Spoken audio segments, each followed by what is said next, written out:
Solomons. He's a legend, by the way. I've just been having a little chat. Really? A legend. How did you get that? Just a legend, just a legend. And he's been awesome enough to join us. And by the end of this, I hope we'll have some great questions for him. So while he's talking, if there's anything that comes up, like, oh, question, just keep it there in your mind, and we'll give you a chance to ask him that. David Solomon is the author of My Brother is a Superhero, which I believe you're going to talk about. So I won't spoil that with you. Talk as much as you like. That's Good okay. stuff. And you've also written some screenplays as well. What's a screenplay? A screenplay. Does anyone know what a screenplay is? Usually nobody does. You want to have a guess? I am not on the list. I'm not taking it personally. I was on it last year, so it's not too bad. And I wrote this book called My Brother's a Superhero, and there was immediately a problem when I sat down to write it, in that it didn't look good. Is your hand up? You knew you were, it was a scratch, it was an itch, I get this. Okay then, go for it. Stone Boy. He can turn himself into stone and can launch stones. So if he could launch stones, that would be good. He would not be the worst superhero of all time. He cannot fire stones at people, as unattractive as that would be. No, you're right. He can turn himself into a stone. And what I love about this is that, you know, as an author, you sit down and you think, what's the best character I can come up with? And, you know, I can give him all these talents and costume. And somebody sat down to write a comic book and thought, I'm going to write a superhero character whose entire powers consist of being able to turn himself into a patio. So I thought that was, I like Stone Boy. I think he's the worst ever. And so I wanted to tell a superhero story that wasn't rubbish, that didn't have a rubbish superhero. And I broke some rules. I broke a few rules. And one of the rules, because superhero stories tend to have rules. And you all know them, even if you don't know that you know them. So for instance, superheroes tend to be orphans. If you're the parent of a superhero or an about to be superhero in a story, you're usually in big trouble. You usually don't make it past the first page. So I broke that rule. My superheroes' parents are alive and well and working in insurance. Also, if you're a superhero, you tend to live in, well, does anyone know, where does Superman work? Does anyone know where the name of the city where he works? Do you want to have a go? How about you? Yes? Gotham City. Close. Now, who works in Gotham City? Yes! Batman is in Gotham City, and next door, according to the latest film, a mere plane ride away, is Metropolis. I wanted to tell a different kind of superhero story. And why did I do that? It seemed to me that a lot of stories for children are written about the chosen one, like Harry Potter. He's selected, prophesied by Zach. He wasn't always a superhero, but with a name like Zach, you've got to wonder if my parents had a hunch that one day he'd end up wearing a mask and cape and saving orphans from burning buildings. I mean, come on, it's not a name, it's a sound effect. It's what you get in a comic when a superhero punches a supervillain. Pow, blam, Zach. It seems to me that in life, you're faced with clear-cut moments when things could go one way or another. Vanilla or chocolate, smooth or crunchy, drop the water bomb on Dad's head or hold fire. It's up to you which choice to make. And sometimes all it takes to change the way your whole life turns out are 4 little words. I need a wee. It was the fateful evening. Zach and I had been in our treehouse for about an hour and I was bursting. I was reading an old issue of Teen Titans by Torchlight and Zach was doing his maths homework. He's always been a bit of a swot. Before he became Star Lad at school, he was Star Boy. Then go, he said, solving another quadratic equation with a flick of his pencil. I'm not stopping you. The truth was, I didn't want to go down the rope ladder in the dark. It had been hard enough climbing up it in the first place. It's not that I'm unfit or anything, but put it like this.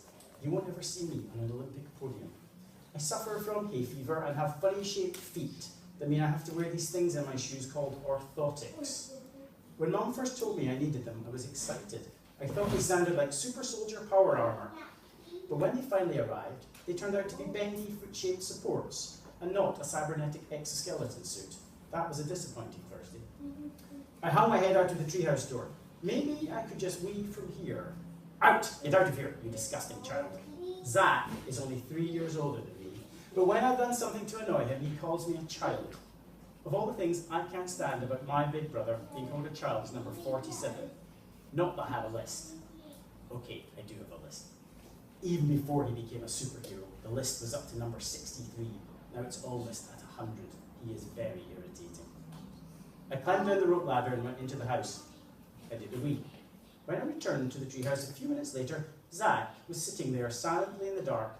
I knew something was up because he'd stopped doing his homework.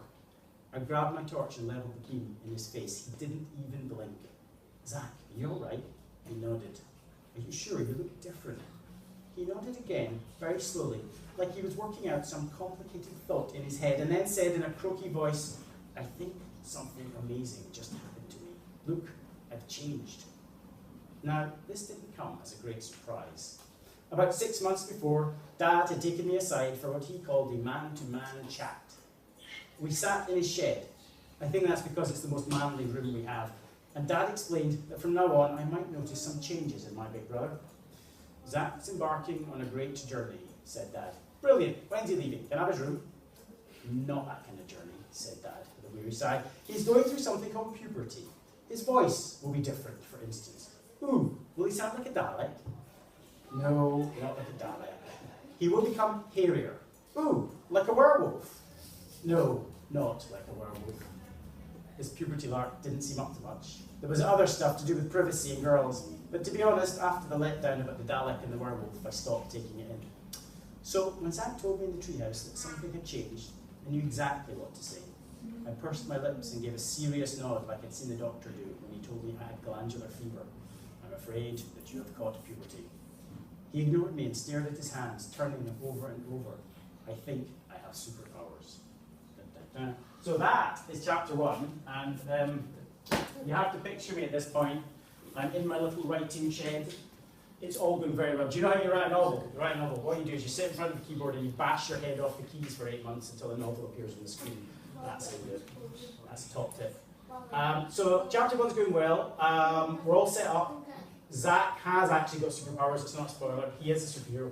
And I knew I had to create a superhero character, and it's actually a lot harder than it looks. For instance, I knew that I wanted, for reasons that are important to the plot, that his name include the word star. So great. So Starboy, taken. Starman, taken. Star-Lord, obviously taken.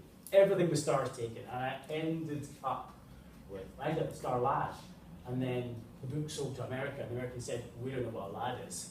So in America, anyone would guess what they changed it to for America? What do you think? Star what?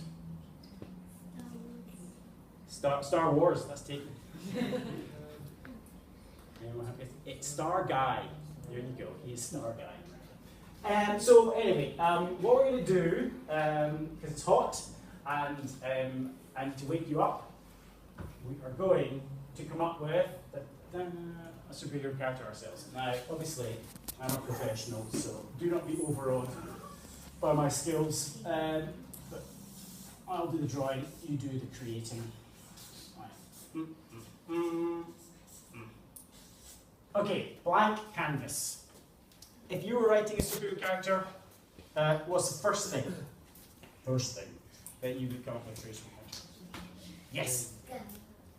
A girl, excellent. Okay, yes, okay. This is as good as I can do. Okay, so that's we have a girl superhero today. Now, all right. What is the first thing? What would we like to see our superhero? Okay, I'll come back to you in a second. Yes. What do you think? A piece of costume, a power, a mask. Excellent choice. Very good. Okay. This is masks, courtesy of Specsavers. That's where I get all my masks. Yes. A cape. Fabulous suggestion. Dun, dun. Very nice cape. Now, can you tell me what good is a cape to a superhero?